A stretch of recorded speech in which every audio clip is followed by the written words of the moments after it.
Justin, how do you feel about nobody ever watching your show? Get the hell out of my way!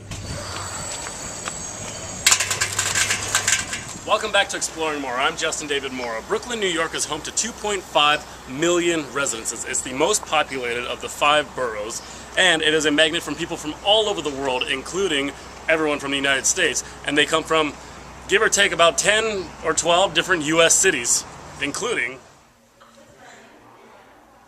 I'm from Austin, Texas. From Chicago, Chi-Town, Windy City, the Chi. This is my Chi tee. This dress shirt. I'm from Portland, Oregon. I'm Mackenzie. And I'm Alexis. And we're from San Francisco. I'm from Seattle, Washington. Dude, you gotta go to St. Paul. It's the best place. Everyone's fun and things are going down. Covina, California. These are the Transplants, and like myself have chosen Brooklyn as their place of stay for the time being. The big issue with this demographic is where their heart is, probably at home.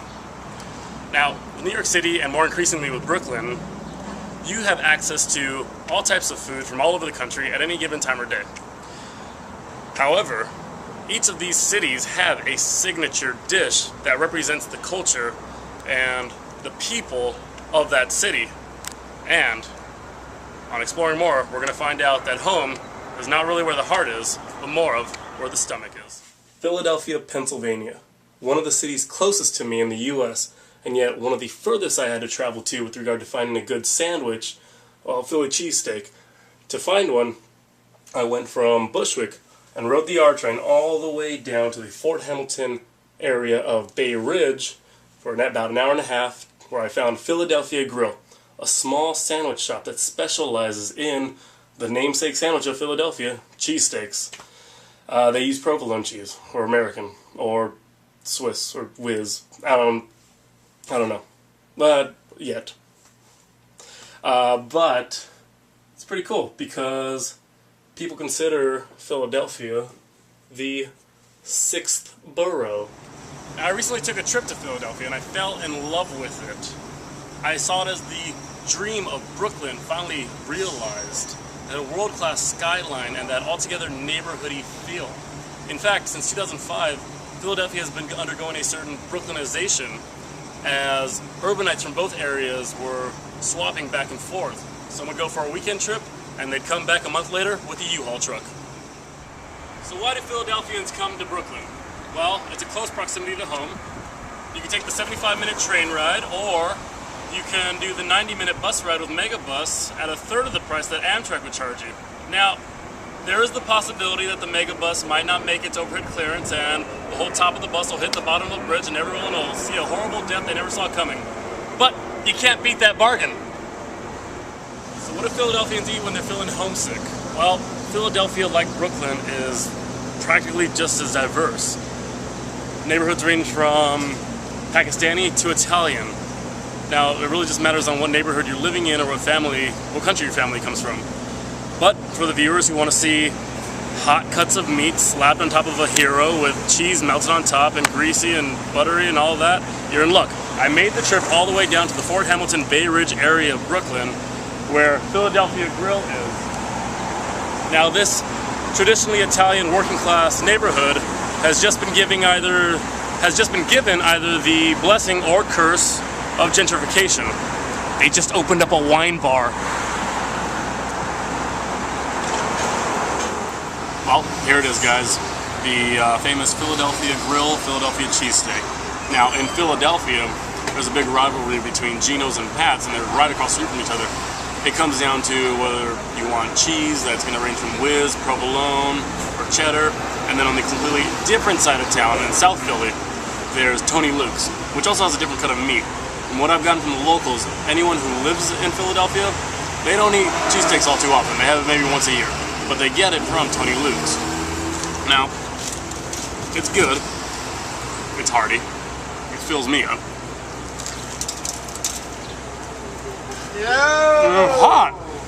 So, Philadelphia Grill may not be where Philadelphians go to get that taste of home. Most of them would just make the trip back home But for New Yorkers and Brooklynites who want to get that sense of a sandwich that made that city great, Philadelphia Grill is great for it. I mean, I love Philadelphia. I'm not even saying it's going to be the last time you hear about Philadelphia from me. Wink, wink, spoiler alert, I'm working on a Philadelphia episode. Chicago, Chi-Town, the Windy City, the Second City, Paris on the Prairie, the Big Onion? So why Chicago, you may be wondering? I'm wondering the same thing as well. It is a true metropolitan center, just like New York City. It is just as culturally diverse as New York City. It has 2.7 million residents. So why come to Brooklyn? Well, as my friend Kanye West always says, it is the murder capital where they murder for capital. Unemployment is at around 2 points higher than the national average. The transportation system isn't as readily available as it is in Brooklyn. You could say that Chicago is what Brooklyn was 20 or 30 years ago.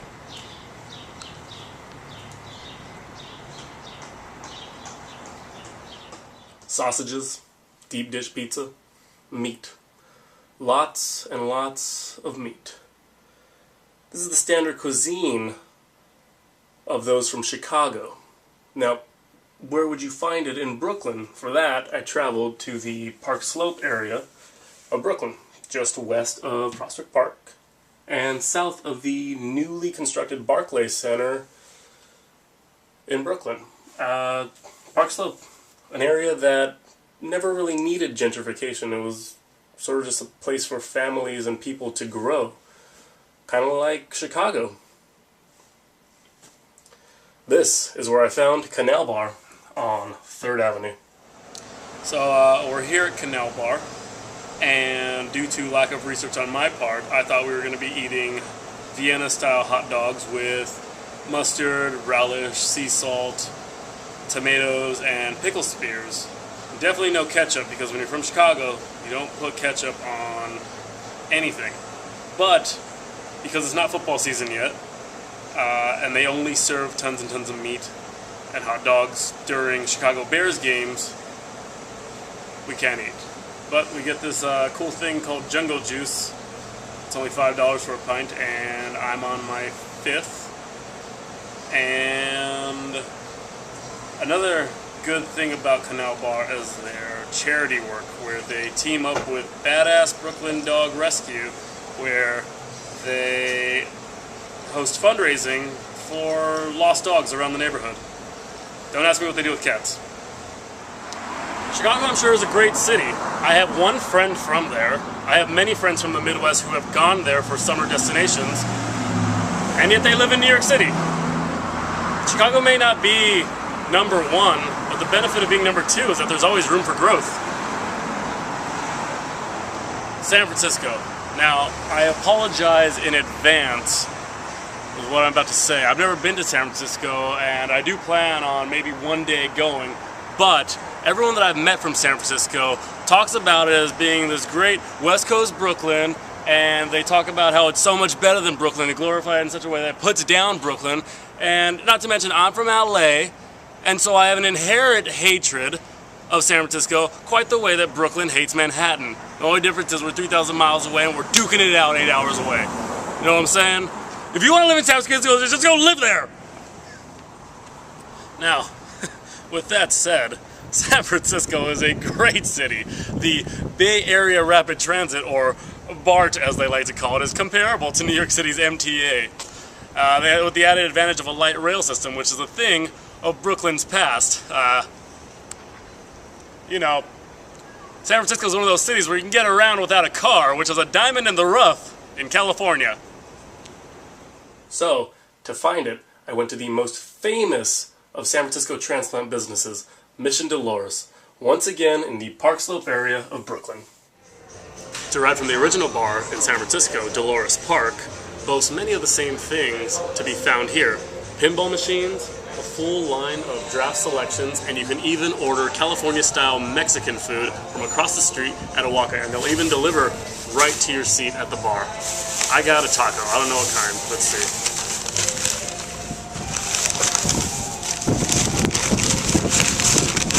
I've been just picking up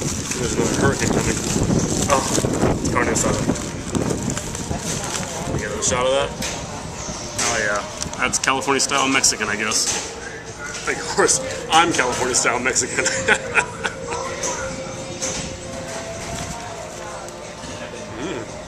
However, this place isn't like Dolores Park at all. It has a lot of West Coast breweries on tap, like Stone IPA, but it also has a lot of local breweries on tap, from Brooklyn and even the Bronx, which is the sincerity and authenticity of Mission Dolores. It is Dolores Park, just in Brooklyn. It's kind of evolutionary in its way. It's we're all some sort of small variation on the latest succeeding model. I still have a long way to go on San Francisco. Not only physically, but also emotionally. But Mission Dolores here in Brooklyn is a good first step in the right direction. Cheers.